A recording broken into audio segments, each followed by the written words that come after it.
Testing 1 2 3. Testing 1 2 3. Looks good, Johnson. Testing 1 2 3. Looks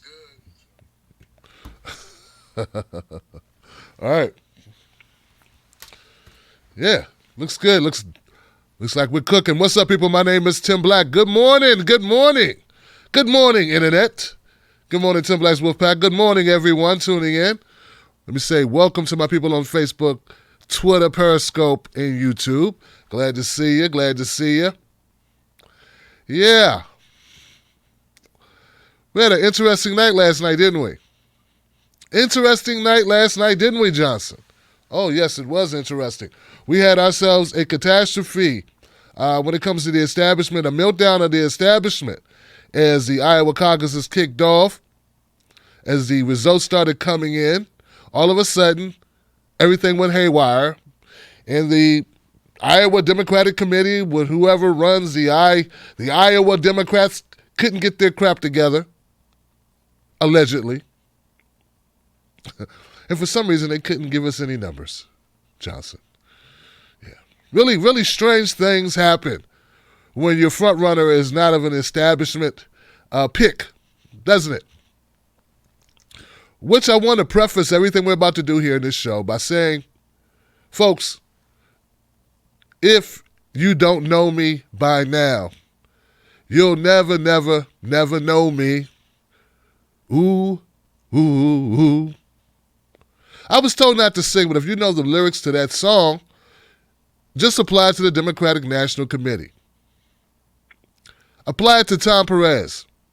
Apply it to the establishment. Apply it to the Democratic Party and the powers that be within that party. So look, guys, what's happening here is that we're waging a revolution against the establishment. That is not an easy thing. Anybody who follows me from back from 2016, they'll know I had a saying. It still applies.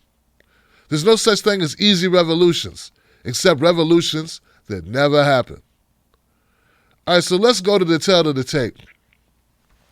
Here's the deal. The Democratic National Committee, the Democrats, the Iowa Democrats, the party in Iowa, they were unable to give us a count, unable to tell us exactly where we stood.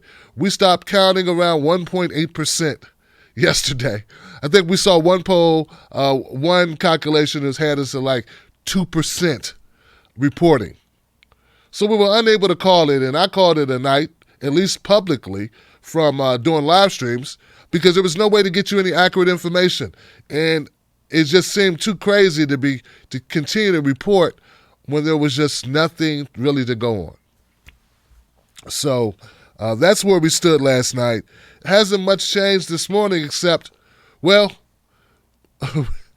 Bernie Sanders last night did put out some numbers from his campaign because, yeah, Bernie Sanders' campaign did have the wherewithal to say, maybe we should grab our own numbers. Yeah, maybe we shouldn't allow the Democratic National Committee to determine what the numbers are. We're going to be in the precincts anyway. Let's do our own reporting. So, folks, here goes the numbers as obtained or calculated, I should say, calculated, not obtained. Here are the numbers that are calculated by the Bernie Sanders campaign.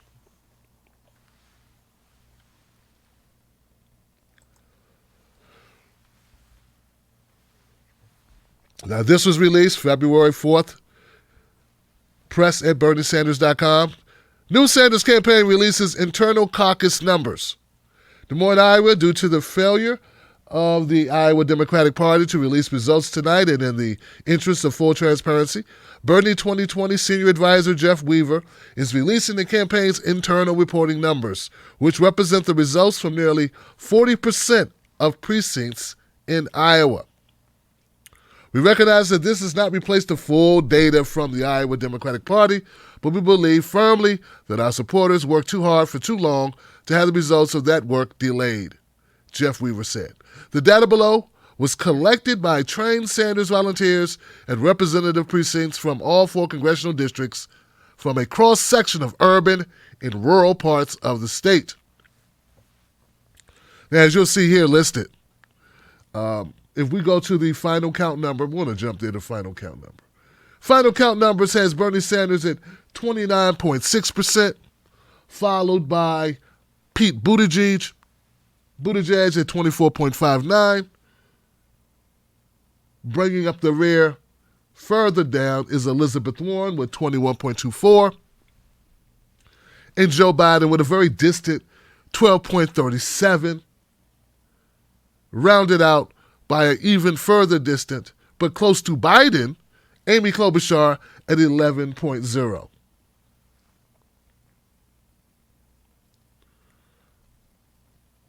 And the rest, well, hell, you see what we have there, okay, with Yang and with Tom Steyer. So there we go, okay? That's where we sit. That's what the numbers tell the Bernie Sanders campaign, and that's what they are releasing. Is to note, just make sure people realize that this is only 40% of the precincts that the Bernie Sanders campaign was able to tabulate here. So this is not a conclusive document. This is not all-encompassing of all the precincts. But considering the fact that it may be hours, days, weeks, hell, we may never really know what happened or what the numbers will be officially. We may never really know what the numbers may be officially by the Iowa caucuses, if there will ever be an accurate count or if numbers that will be acceptable, because all of this melee has caused a lot of uproar where, well, candidates are claiming victory when there really is no basis for victory. And other candidates are crying foul when they really have nothing to cry foul about at this point. I mean, as far as the calculations. So there's a couple of floating narratives we need to look at here. One is, we have people that are saying, on campaigns that are saying, such as the Joe Biden campaign, well, all bets are off because the numbers don't look right now. We don't trust the numbers, can't trust the numbers. Now, that makes sense to say if you're doing really bad. Yeah, if you did really bad, it's probably best to say, these numbers look crazy. These numbers can't be right. There's no way that any numbers that came out could be accurate. Then there's people like, man, Pete the Cheat, hashtag Pete the Cheat, Pete Buttigieg, who says, oh, these numbers look great because I think I won. I mean, I'm not based that on anything particularly, but I just want to say that I won. Which works for him because, well, we all know that Mayor Pete has a panache for being unscrupulous, changing policy positions at a drop of a hat. He's famously reported as saying, hey, who cares about facts? Who cares about truth if you lose? So we had a lot of competing narratives in this whole race, in this whole Iowa caucus primary, and that's what the talk is. Now, I do have a couple of clips to kind of demonstrate the contrasting narratives that are taking place. Let's check those out.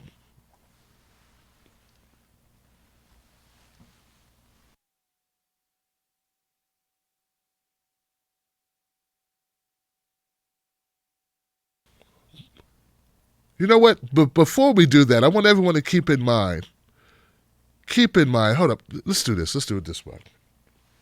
I have to set this up, guys, because this is so important. This is so important, guys. I want to play a clip for you, and I want you to truly take this in.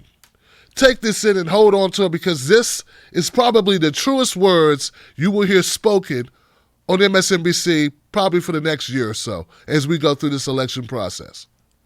It's very important that you hear this and that you give it the level of credibility and understanding and respect that it entails. This is very important, people. Now, I'm going to play this clip. Remember, it needs to sear into your memory because it'll answer questions for you as we go through this process. And whenever you question yourself or you question what's happening, refer to this clip in your mental Rolodex or in your hard drive, your mental hard drive, there you go, or your flash drive, or your cloud, however you want to put it. But I build this up to tell you this is everything.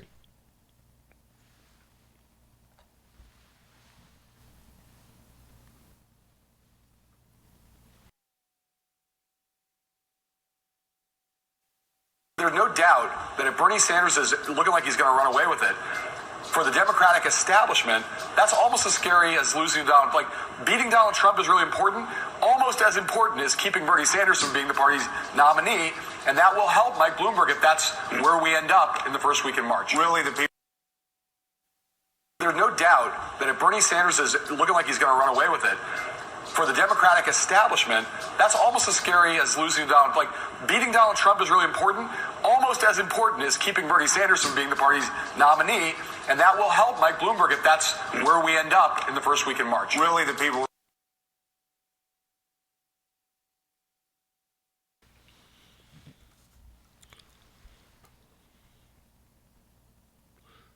Get where I'm going with this? And this is something you would typically hear from an independent media news source.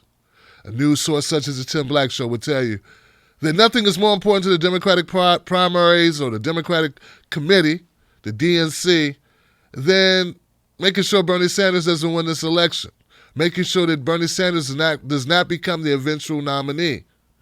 It's something you might hear on Tucker Carlson. The purpose of him saying it, well, leave that up in the air, come to your own conclusions. But there's also something you hear us say, because it's true, Johnson. The Democratic National Committee wants to beat Trump almost as much is it wants to stop Bernie Sanders from getting the nomination.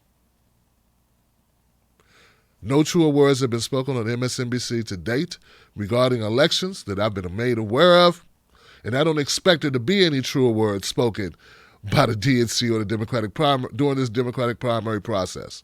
So, with that being said, there are some people who are shameless.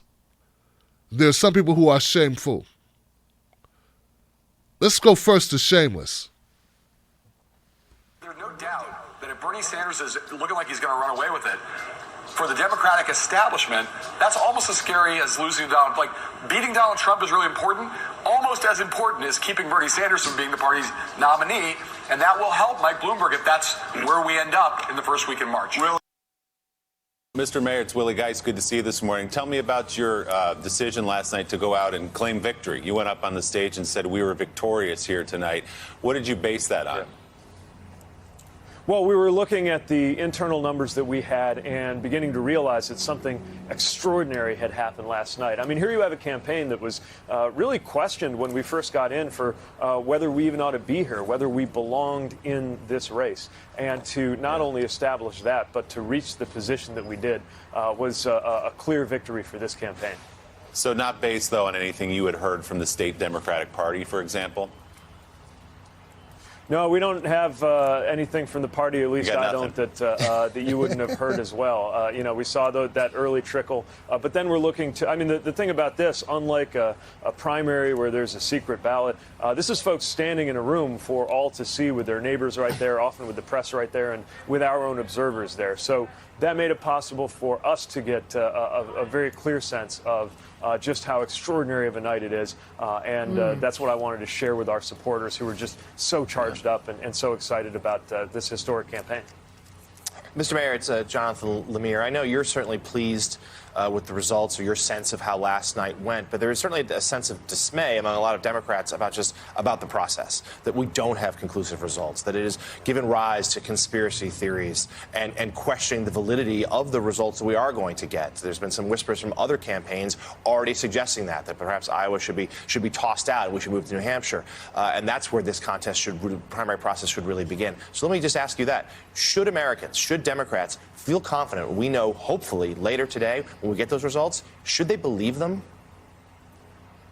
That's why that paper trail is so important. And again, the thing that makes it possible to verify the caucus process is the entire thing takes place out in the open with multiple ways to verify what happened. The frustration is the timing. The results will come in and I will trust the results, but we wanted to see those results last night so that we could address our supporters with a firm official count in hand. Instead,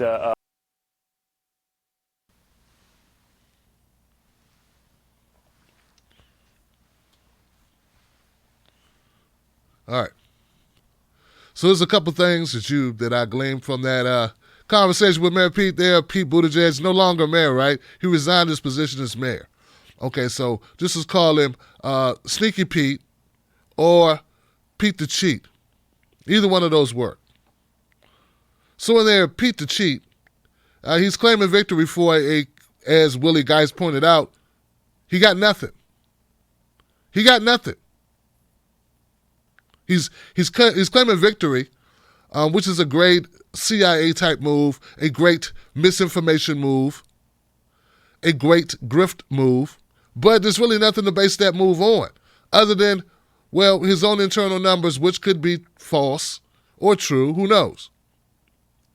According to the Bernie Sanders numbers, Bernie won, but Bernie didn't claim victory because Bernie is not shameless. Now, it's important to note that part of the reason for the delay, supposedly part of the reason for the delay, like I don't want to put my name and credibility on the line and say that this is the real reason for the delay. Who knows what's going on? But I love the way that the MSNBC correspondent there said we don't want to give way to conspiracy theories. I tend to believe that they do want to give way to conspiracy theories. Any way they can to muddy the waters, to take the power and the victory lap away from Bernie Sanders, who I believe won this caucus walking away. They want nothing more than to create conspiracy theories because it detracts from who actually won. And then they spread the narrative that all of a sudden, well, guys, it doesn't mean anything. Iowa means not, matters not. Let's move on. But before we move on, before we allow them to do that to us, let's look at this application that supposedly caused all the trouble. There's an app called, the app used to tabulate the votes. It's said to have been inadequately tested. The app was quickly put together in the past 2 months and was not properly tested at a statewide scale, according to people briefed on the matter. The app that the Iowa Democratic Party commissioned to tabulate and report results from the Iowa caucuses on Monday was not properly tested at a statewide scale, said people who were briefed on the app by the state party. It was quickly put together in just 2 months, said the people, some of whom asked to remain anonymous because, they don't want to be speaking on the record. The party decided to use the app only after another proposal for reporting votes, which entailed having caucus participants call in their votes over the phone, was abandoned, on the advice of Democratic National Committee officials, according to David Jefferson, a board member of Verified Voting, a nonpartisan election integrity organization. So, Shadow app, very interesting app. This is the name of the app that was used to tabulate the votes. It's also very interesting that Mayor Pete commissioned and has paid money to this same company that collected the votes. Now, folks, they don't want us to be conspiracy theorists. And if they didn't want us to be conspiracy theorists, why would they allow a candidate in the race to exchange money or to hire a vendor for the party that will be overseeing voting or tabulating the votes? It doesn't make sense. It's not something that any reasonable person would do unless they were actually, truly, their intention was to sow division and to have controversy and to muddy the waters and to basically have the potential to nullify the Iowa votes. But Tim Black, why would they nullify the Iowa votes? Why would they want to muddy the waters? Why would they want to, that's right, that clip you played before we started this. The clip you played where they said that the Democratic Party, the establishment, would rather lose, and have Bernie Sanders the winner. Maybe that would be a part of it. So we got Mayor Pete doing victory laps last night, giving award speeches, accepting an award there was no award to accept for numbers that were not verified by the state party. He didn't care. He still doesn't care. He went on this morning, on Morning Joe this morning, as you saw, saying how great he did, how he's going to look at it as a victory. Well, so we got that one narrative going with Mayor Pete claiming victory, even though the numbers officially haven't come out. And then we have this, because it ain't over. Because I said it was shameless and shameful. Here goes the shameful part. Mr. Mayor, it's Willie Geist. Good to see you this morning. Tell me about your... that they had in place, according to one source, is a disaster.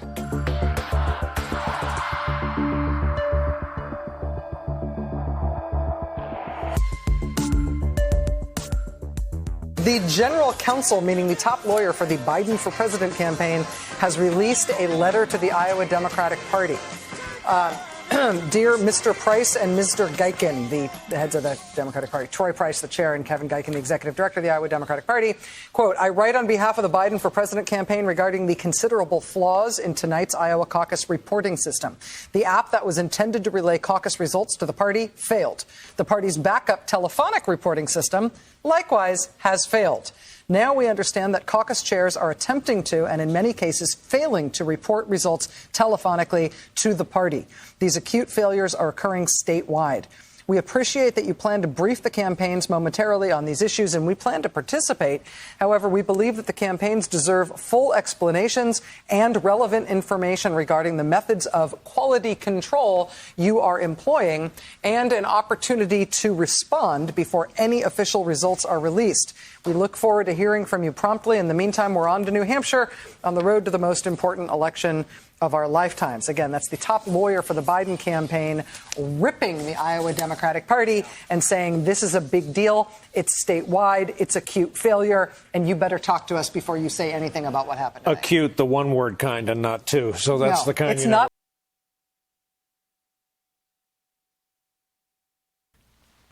All right. So, yeah, you got it. So Joe Biden is now adopting the narrative that, well, since I didn't do well, we're just going to say that this whole thing is a travesty. It's a debacle. Yeah, you can't trust these numbers at all, especially because I did slightly better than Amy Klobuchar. You thought I had problems raising money before.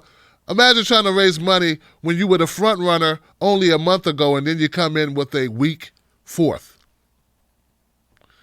Yeah, it's not so good, Johnson. So what does he do? Say that the whole thing is a travesty. Say that it can't be relied upon and move on to New Hampshire, hoping to do better. Yeah, shameful, isn't it, Johnson? All we got to do is refer back to that first clip. That first clip where that correspondent said, that frequent contributor to MSNBC and Morning Joe said, the Democratic Party, the Democratic establishment would rather have a loss than to allow Bernie Sanders be the victor. I firmly believe that there's nothing going on here that can't be explained by simple sour grapes by the Democratic elite and the intention of stopping the momentum of Bernie Sanders and not allowing him to have his victory lap after beating the field. That's what I believe happened here, Johnson. Totally clear assessment, I think. Very obvious that all of a sudden all these problems existed. I mean, we've been talking about, hell, they knew we were going to have Iowa caucuses, right? So you mean to tell me they put together an app in 2 months? Then they say the app doesn't work? In 2 months. Yeah, interesting. Yeah, they had no idea that we were going to be in Iowa, even though Iowa's been the leading caucus, the start of the primary season since, 1968 or something?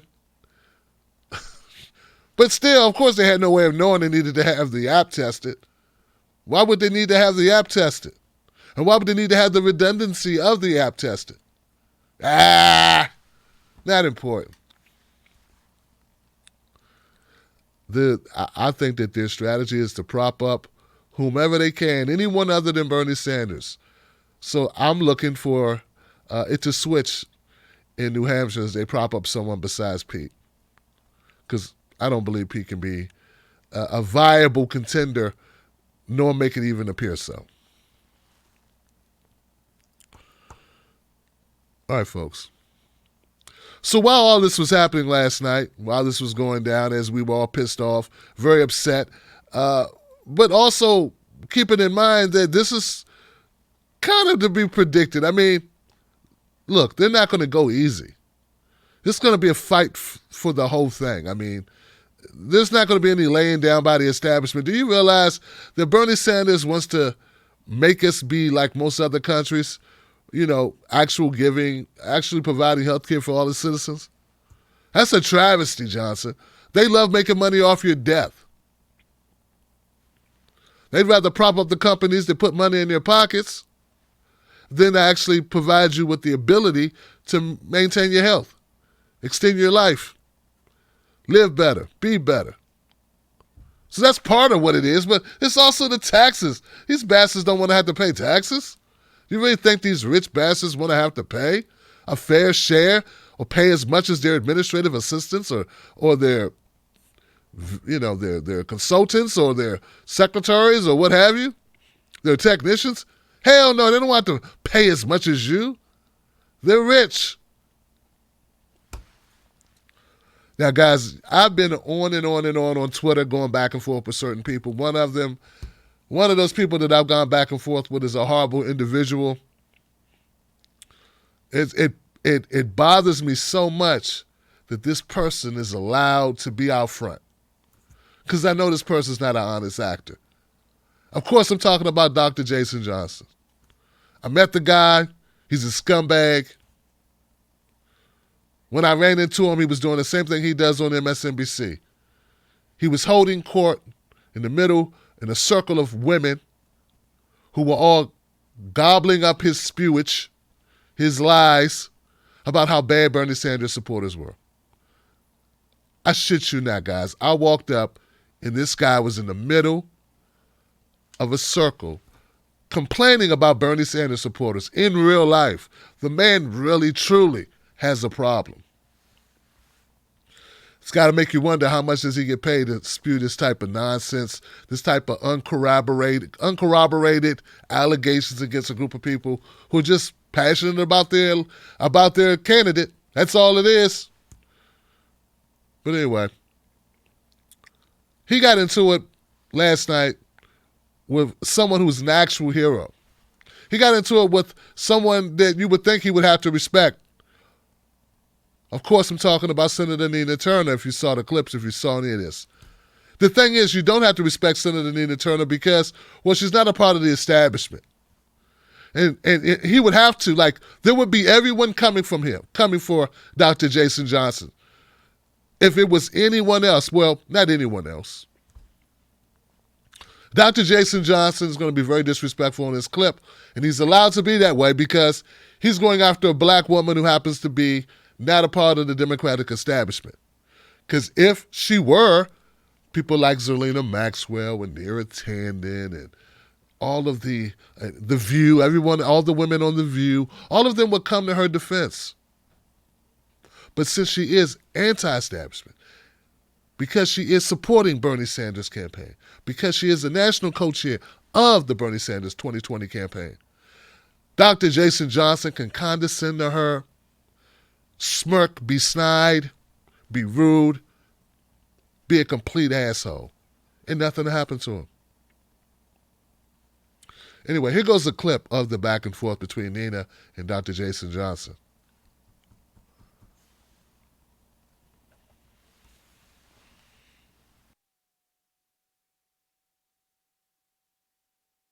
Mayor Bloomberg, an oligarch, to which our own Jason, close viewers watching in our last segment may have heard Bernie surrogate Nina Turner call Mayor Bloomberg an oligarch, to which our own Jason Johnson took exception.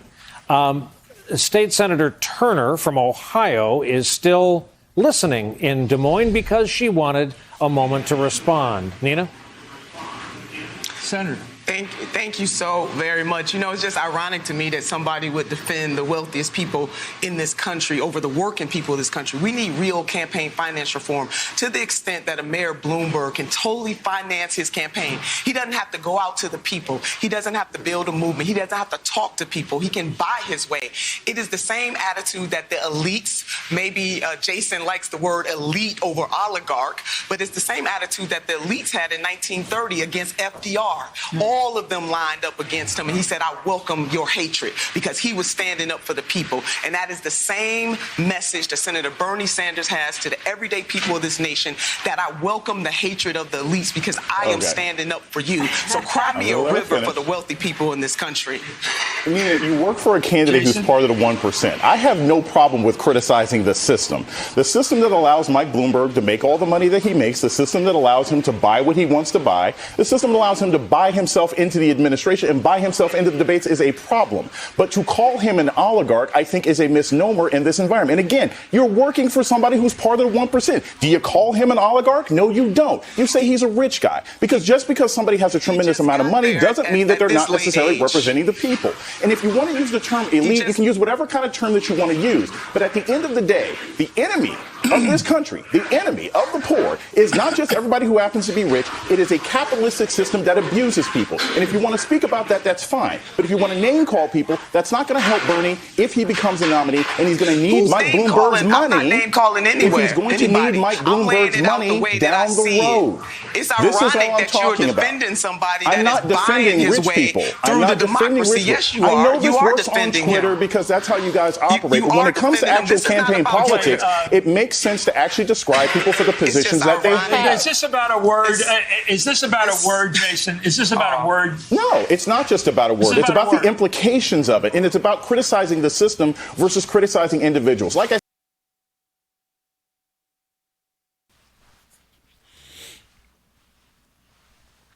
All right, I want to jump in real quick, and we'll come back. I'm going to play that again. I just want to point out, because Dr. Jason Johnson, he wanted very badly to come on my channel. But I knew that Dr. Jason Johnson was not going to be an honest actor, that he would come on, filibuster, and do just what he's doing right here in this video, which is lie his ass off, pretend that water ain't wet, the sky is not blue, and grass is not green, and then try to sell that and try to overtalk me on my own program. That is exactly what Dr. Jason's doing here. This whole thing started because Nina Turner had the temerity to say that Michael Bloomberg was an oligarch. We're talking about a man, Michael Bloomberg, who is buying his way into an election worth $60 billion, and we have Dr. Jason Johnson. His argument is Bernie's a 1%er, just like Michael Bloomberg. Now, if Michael Bloomberg, his $60 billion makes $2 billion. He makes $2 billion off his $60 billion every year, just on the interest alone. Michael Bloomberg has spent over $200 million. He's polling at almost 10% without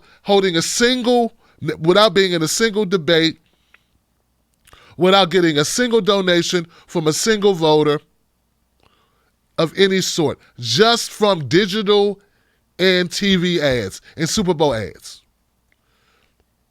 If you don't consider that person as a oligarch, an elitist, as someone buying our elections, what would you consider it? Dr. Jason Johnson is not an honest actor. He never has been. And then he's so hypocritical and such a scumbag.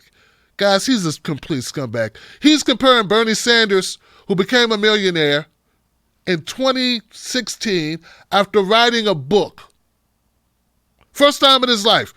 One of the least wealthy congresspeople in America. He compares that person to Michael Bloomberg. Lumps Bernie Sanders with Michael Bloomberg. Well, you know what, Dr. Jason Johnson?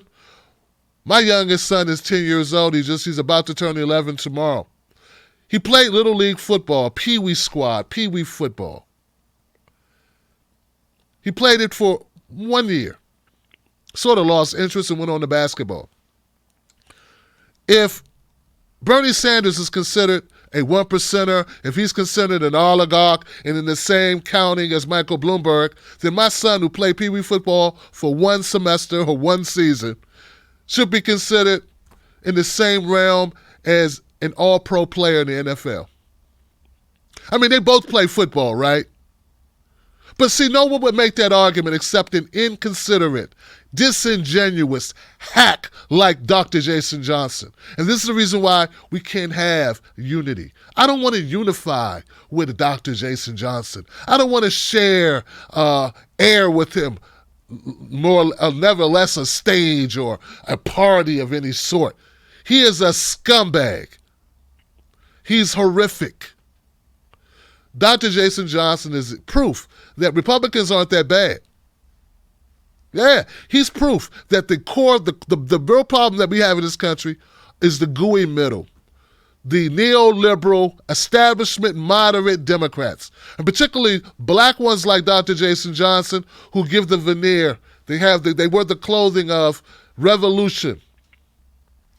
This is the reason why I do my shows the way I do them. It's the reason why I do my best to speak truth to power. You may disagree with me on points or about how I feel about your particular candidate, but I'm never being paid to be a scumbag. I'm never being paid to lie to you. Dr. Jason Johnson is a horrible individual for a lot of reasons, some of which I don't know because I don't know him personally, other than the first time I met him. But I can tell you this argument is dog shit.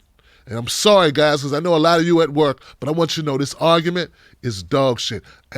I'm going to search for harsher words to use without them being profanity. But damn it, guys, this is one of the worst arguments I've ever heard anyone make. And everyone in that room, from Chris Matthews to the lady smiling the whole time, whoever she is, are all complicit and also backstabbers to the working people of this country who know that campaign finance reform is a real thing that needs to happen. And any candidate that can come in, buy their way on the debate stage, steamroll the process, get a special consideration, and be allowed to get on the debate stage to dump $200 million and never take a single donation, not have to meet the same criteria as the other candidates who participated, some of which have had to drop out because they could not make these thresholds, some who were never really in it, able to compete, like Mike Gravel. This is a travesty. I want to play this one more time. Thank you for bearing with me. I had to say something. I couldn't just sit through, listen to Dr. Jason Johnson be his disingenuous scumbag self.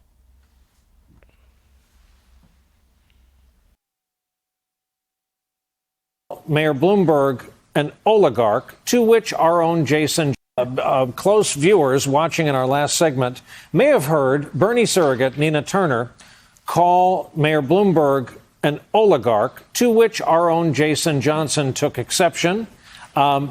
State Senator Turner from Ohio is still listening in Des Moines because she wanted a moment to respond. Nina? Senator. Thank you so very much. You know, it's just ironic to me that somebody would defend the wealthiest people in this country over the working people of this country. We need real campaign finance reform to the extent that a Mayor Bloomberg can totally finance his campaign. He doesn't have to go out to the people. He doesn't have to build a movement. He doesn't have to talk to people. He can buy his way. It is the same attitude that the elites, maybe Jason likes the word elite over oligarch, but it's the same attitude that the elites had in 1930 against FDR. All of them lined up against him, and he said, I welcome your hatred, because he was standing up for the people. And that is the same message that Senator Bernie Sanders has to the everyday people of this nation, that I welcome the hatred of the elites because I am standing up for you. So cry me a river for the wealthy people in this country. I mean, you work for a candidate who's part of the 1%. I have no problem with criticizing the system that allows Mike Bloomberg to make all the money that he makes, the system that allows him to buy what he wants to buy, the system that allows him to buy himself into the administration and buy himself into the debates is a problem. But to call him an oligarch, I think, is a misnomer in this environment. And again, you're working for somebody who's part of the 1%. Do you call him an oligarch? No, you don't. You say he's a rich guy. Because just because somebody has a tremendous amount of money doesn't mean that they're not necessarily representing the people. And if you want to use the term elite, you can use whatever kind of term that you want to use. But at the end of the day, the enemy of this country, the enemy of the poor, is not just everybody who happens to be rich. It is a capitalistic system that abuses people. And if you want to speak about that, that's fine. But if you want to name call people, that's not going to help Bernie if he becomes a nominee, and he's going to need Mike Bloomberg's money. I'm not name calling anywhere. If he's going to need Mike Bloomberg's money down the road.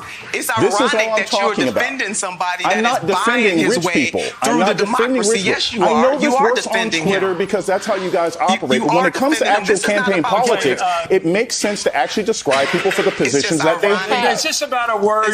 Is this about a word, Jason? Is this about a word? No, it's not just about a word. It's about the implications of it. And it's about criticizing the system versus criticizing individuals. Like I said, I wouldn't call Bernie Sanders an oligarch, and he happens to be part of the 1%. I would say he's somebody who's wealthy, but who's dedicated himself to trying to uplift people who are poor. He just got there at the age of 78 years old. Okay, let me end this. I just want to bring, because I do like this debate, because it's a debate, and I like debates. Number two, do you want to change your words from oligarch? No, I'm not changing. He doesn't tell me what to say and how to change my words. My words stand. Well, Brian, it's back to you. I think that's the decisive conclusion of this back and forth. Your thoughts? Can I say something about Jason Johnson? Jason Johnson, a frequent guest on my show. I think this is a really important debate, and I'm really glad you didn't let it get boiled down to the use of a word. It is not about a word. Here's the other enemy, and I understand different views about the system. The enemy is the guy in the Oval Office who thinks there were good people on both sides of Charlottesville. Yes. The enemy is a guy in the Oval Office who just got a permission slip to cheat in presidential elections. Yes. The enemy is a guy who called his generals dopes and losers who he didn't want to go into battle with. That is the enemy. And I am nauseous when I see Democrats fight amongst themselves. And I know that Republicans get no say. I will vote for it. But I feel so... I wish she would shut all the way up. All the way up. She said the enemy is the guy in the Oval Office. No, the enemy Donald Trump is a lot of things, but the enemy in this is not just a singular individual. It is money in politics. Money in politics is the reason why we don't have Medicare for all, lady. Money in politics is the reason why the NRA gets to run roughshod over folks who are concerned about safety, or the reason why pharmaceuticals cost so much in the United States compared to other countries. Money in politics is the reason why we keep going to war when we could just stay our asses home and mind our own business and stop pushing our will across the globe. Money in politics, the amount of money, people on the dole, people taking money, campaign finance reform, people needing money to run for office, which puts them at the beck and call of oligarchs and corporations and special interests. This is the problem in this country. It's not just a political ideology problem. Those things can be worked out. Most people agree on most issues. Regardless to where you are in the political landscape, most people want to end the wars. Why can't we end them? Money in politics, money that's been generated. Most people want health care. Why can't we have it? Why do some of the other countries have universal health care to some extent, but we do not? Money in politics is the reason for that. So she is a horrible, this is a horrible wrap-up of whatever she called herself doing. I don't know, her retort or her response to make it about Charlottesville. Why do they get to throw out that? Oh, my God. Trump said Charlottesville, bad people on both sides. You know what? There are a lot of problems in this country. They existed well before Donald Trump became president. And they definitely extend beyond Donald Trump making a stupid comment that you have taken and run with for the last 4 years. The actual people that live in places where we're experiencing racial bigotry, or where we're experiencing discrimination in their lives, their last concern, or definitely not their top concerns, is what Donald Trump is saying. No, it's the actual bigotry, it's the actual discrimination, it's the actual glass ceiling, it's the actual over-policing, it's the actual mass incarceration, it's the actual poverty, it's the actual fact that people are not getting the same opportunities and access to those opportunities as some others based on nothing other than the color of their skin or their orientation or their gender. These are the real problems. It's definitely not Donald Trump's statement or phraseology about an event that happened 4 or 5 years ago. The fact that you would say that shit, the fact that she gets to say that, the fact that we have to listen to her, the fact that you want to boil this all down to, we need to focus on the guy who said that. No, you know what? That's some stupid shit. We need to focus on a lot of things. One of them being, first, I would submit, is getting money out of politics. But back to Dr. Jason Johnson. Remember, guys, all of this started because Dr. Jason Johnson took offense. He took offense. Not to what his colleague just said about the most existential threat is Donald Trump using Charlottesville to say both sides. No, he didn't take offense to that. He seemed just fine with that as he nodded about. He took offense to Michael Bloomberg, the man worth over $60 billion, being called an oligarch. Well, Dr. Jason Johnson, the term of an oligarch, there's several terms for oligarchs. One of them is a ruler, a very rich business person with a great deal of political influence. Bernie Sanders has political influence because he's a senator and the most popular politician in the country. The most popular senator and the most popular politician in the country with the highest favorability ratings of any politician.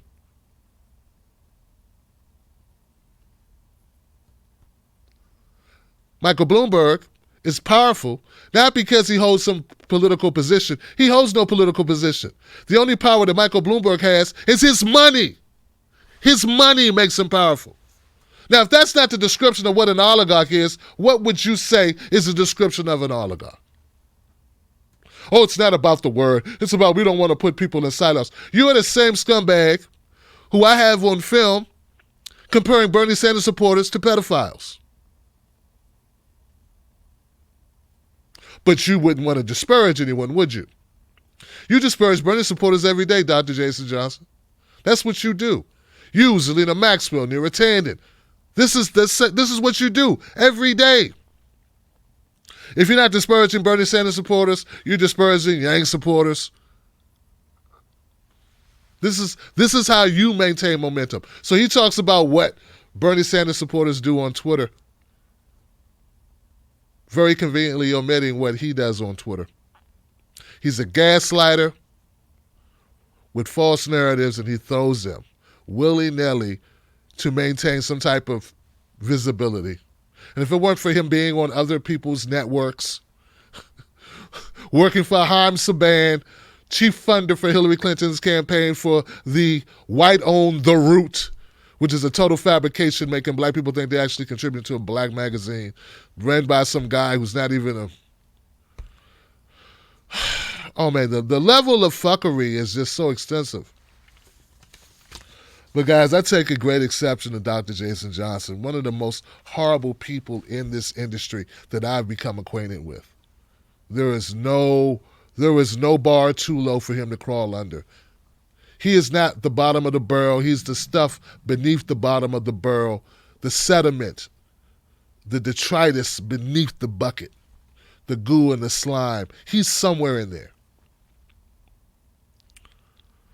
And also, when we want to remind you, I wonder what they would say. I wonder what would be said if Dr. Jason had that snide look on his face, condescending to a black woman, if he were, I don't know, if she were, I don't know, somebody that the establishment likes. I don't think he would be let off the hook. But we all know they get to treat us any type of way. They can disparage us. They can denigrate us. They can disrespect us because we are anti-establishment. We are supporting Bernie Sanders. And for that, Nina Turner does not, in their view, qualify for respect. All right, folks. Let me just remind you one more time that this is a revolution, that this is a battle, that this will not be easy, that this is what we signed up for. If you want to go after the people with the money, if you want to take back a system that is corrupt, that is filled to the brim with people like Dr. Jason Johnson, dishonest actors, hacks taking paychecks, a system that is definitely skewed towards helping the establishment candidate, you should expect there to be a lot of opposition to us. And that's what we're dealing with. We're dealing with opposition. But the fact of the matter is we must stay resilient and we must keep going. We cannot give in just because, oh, man, we hit a bump in the road. Oh, no, they're not giving us the results. At the end of the day, Bernie Sanders won this Iowa caucus. I firmly believe that.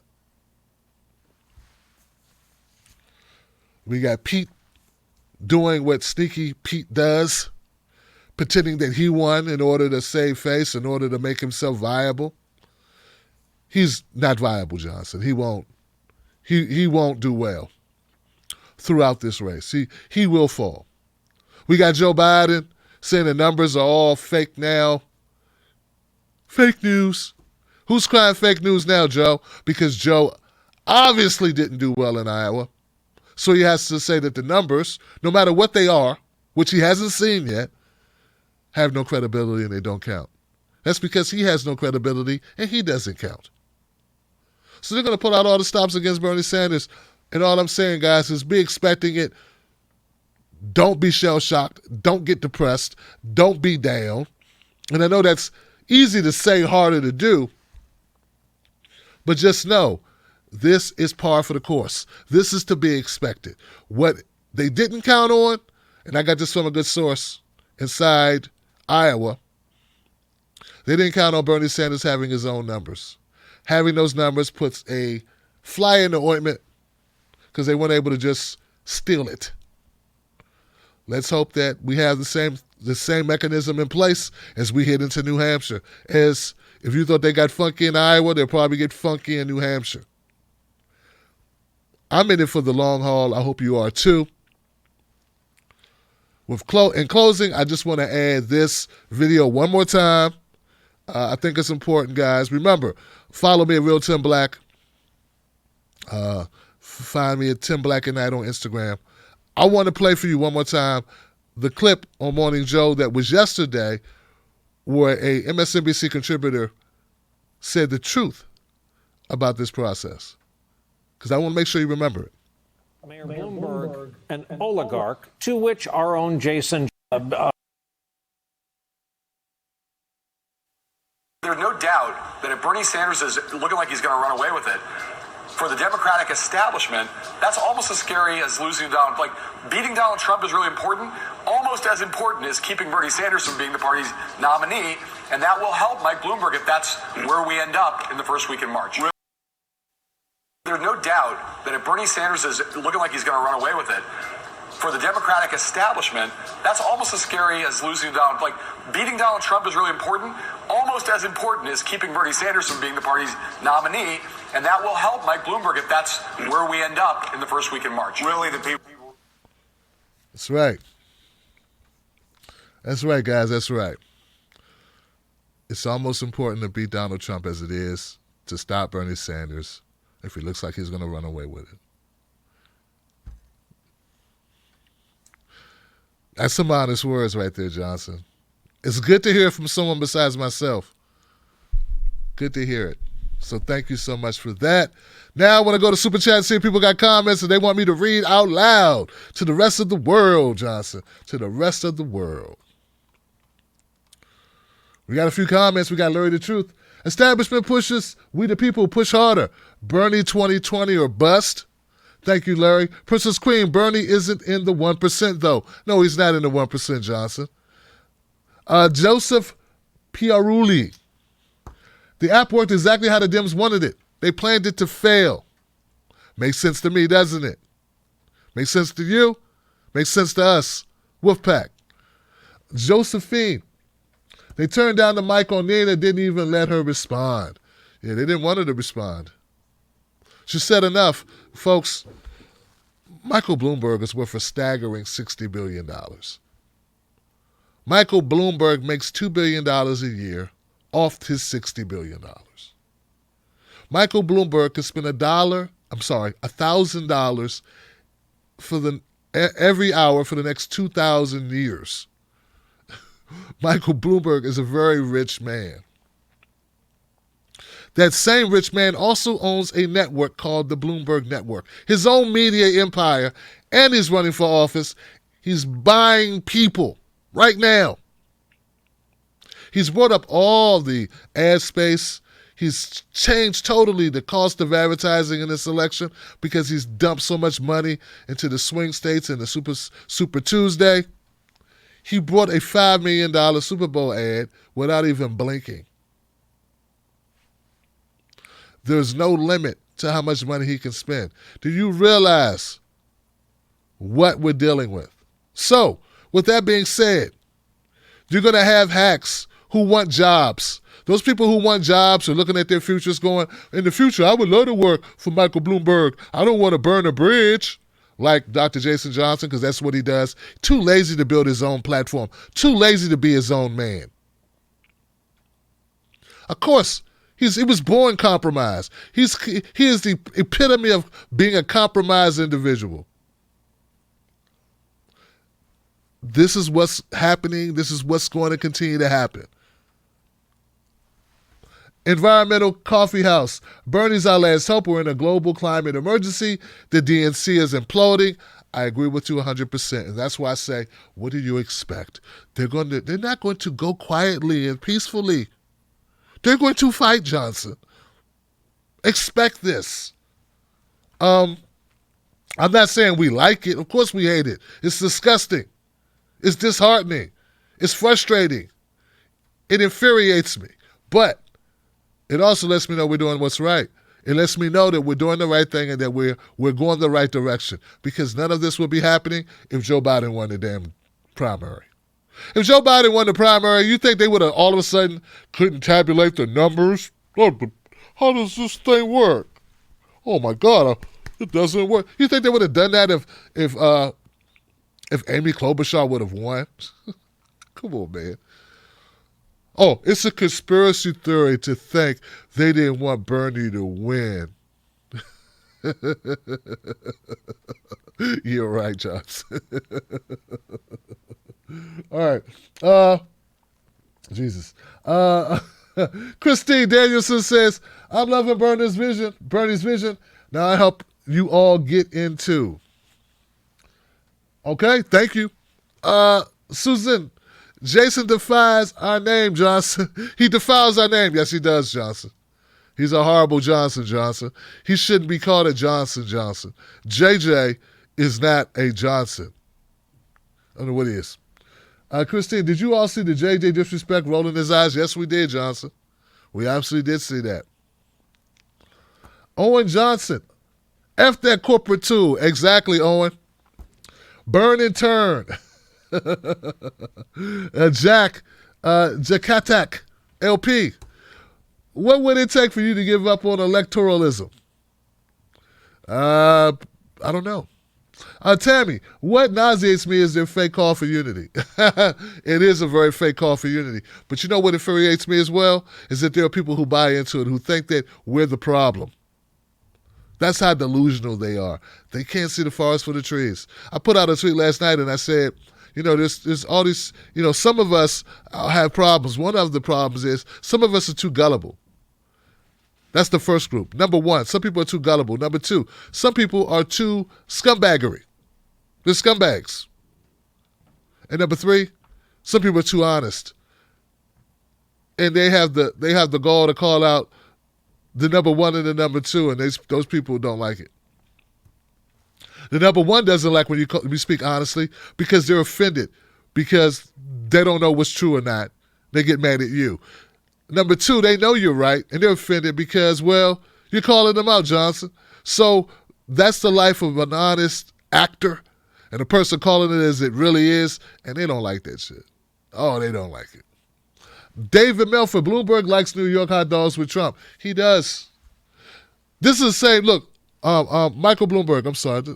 Michael Bloomberg is the same guy in 2004 who ran as a Republican, who endorsed, who was it? Who did he endorse? Bush over Kerry. That's what it was. They don't care about parties. They care about money. But they want to tell you it's about party unity. Yeah, okay, yeah, it's party unity. Only when it suits them. But Gail S., love your show, Tim. Love you back, Gail. Thank you. So these are all facts, ladies and gentlemen. Take them to the bank. Michael Bloomberg, I don't know if he doesn't fit the criteria for someone. I mean, he's literally spent $200 million of his own money. They're literally letting him in the debates after not passing the criteria that every other candidate had to pass. And then we say, well, only a very rich, powerful person could do that. And then Dr. Jason, the scumbag backstabber and sellout. I'm offended that you called him an oligarch. He's not offended about the obscene amount of money that Michael Bloomberg is able to dump into this primary to further corrupt it. He's not offended by that, but he's offended because you labeled Mike Bloomberg.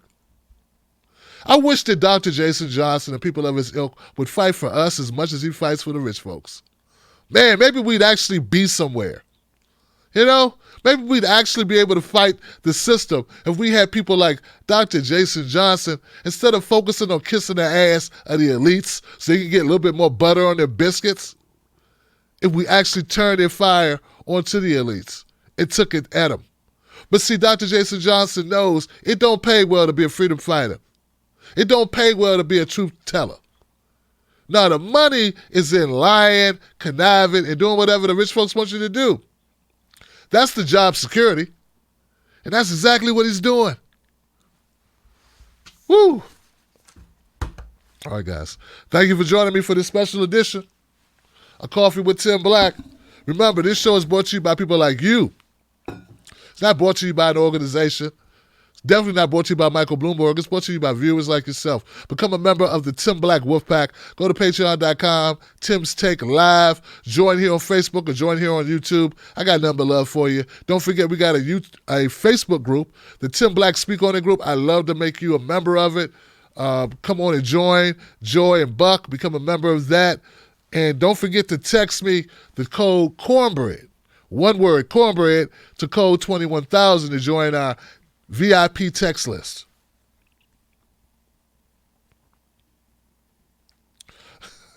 Owen Johnson says he's offended that he shares the last name with cousin Jason Johnson. If I see him at the family reunion, I'm going to give him a piece of my mind. Yeah. Give him a piece of your mind. Just don't let him take your cornbread, man. Horrible individual. All right, people, I'll see you soon. Remember, hashtag not me, us. Hashtag feel the burn. Hashtag revolution. And we go on to New Hampshire. Oh, and the debate is coming up in a couple of days. I'll keep you posted. Peace. Popular demand, Johnson is here. I have new Johnson designs in my shop. If you want to pick them up, check them out. They are hilarious. They are revolutionary. And they're all Johnson. You're going to love them, man. Check them out. Both parties suck, Johnson. It's one of my favorites. Independent media only, Johnson. Keep it real. We are all Johnson.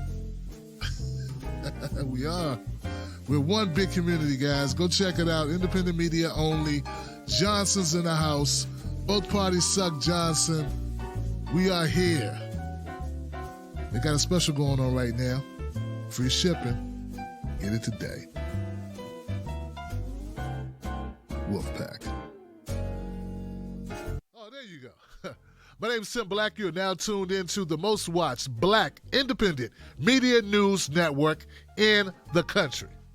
We cover politics, we cover pop culture, we cover whatever matters in your world. If it goes down, I'm covering it.